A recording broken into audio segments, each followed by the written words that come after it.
नमस्कार, मैं हूं आपके साथ सृष्टि श्रीवास्तव।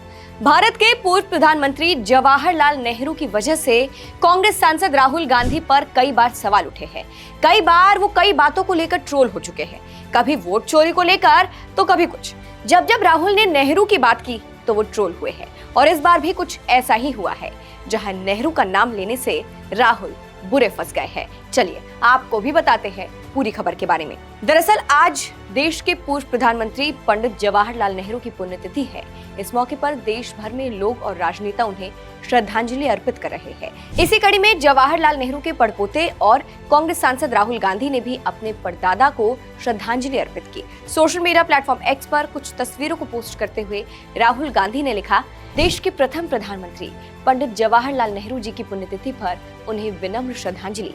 आधुनिक भारत की मजबूत नींव रखते हुए उन्होंने एक समावेशी, सौहार्दपूर्ण और प्रगतिशील भारत निर्माण के लिए अपना संपूर्ण जीवन समर्पित किया। स्वतंत्रता, लोकतांत्रिक सिद्धांतों, संवैधानिक अधिकारों, सामाजिक न्याय और वैज्ञानिक तुष्टीकरण पर आधारित उनका दूरदर्शी नेतृत्व सदैव हमारा मार्गदर्शन करता रहेगा। अब जैसे ही राहुल गांधी की इस पोस्ट पर ट्रोलर्स की नजर पड़ी, उन्होंने नेहरू की वजह से राहुल गांधी को ट्रोल करना शुरू कर दिया।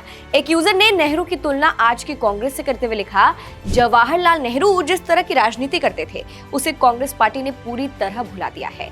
अपने समय में जवाहरलाल नेहरू के साथ देश की पूरी जनता खड़ी होती थी।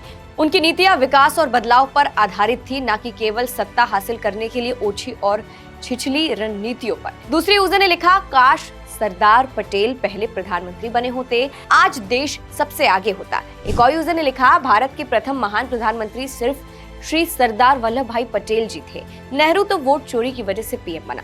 एक और यूजर ने लिखा, देश को लूटने और पीओके को देश के दुश्मनों के हवाले करने वाले प्रथम पीएम को नमन। एक और यूजर ने लिखा, जवाहरलाल नेहरू ना होता तो देश का बंटवारा ना होता और भारत के पास वीटो पावर होती।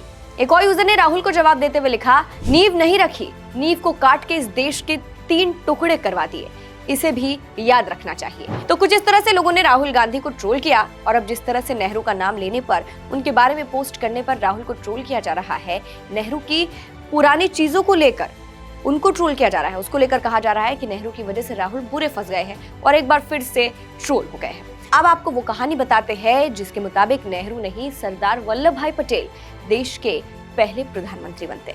दरअसल बात 1946 की है, जब ये साफ हो चुका था कि भारत आजाद होने वाला है और एक अंतरिम सरकार बनेगी।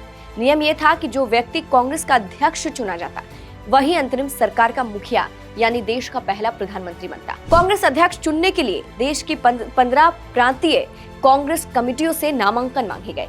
नतीजा बेहद चौंकाने वाला था, क्योंकि 12 कमेटियों ने सरदार वल्लभ भाई पटेल के नाम का प्रस्ताव रखा।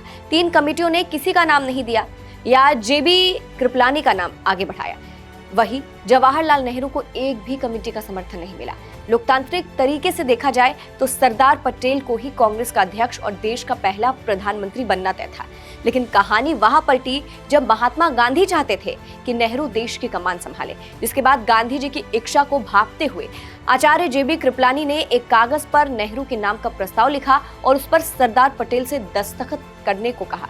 गांधी जी ने पटेल की तरफ देखा।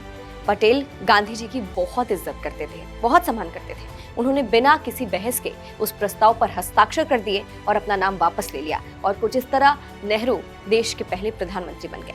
इसको लेकर आज भी कांग्रेस को ट्रोल किया जाता है और उन पर सवाल उठते हैं। फिलहाल इस पूरी खबर को आप कैसे देखते हैं, कमेंट करके अपनी राय हमें जरूर बताइएगा। नमस्कार।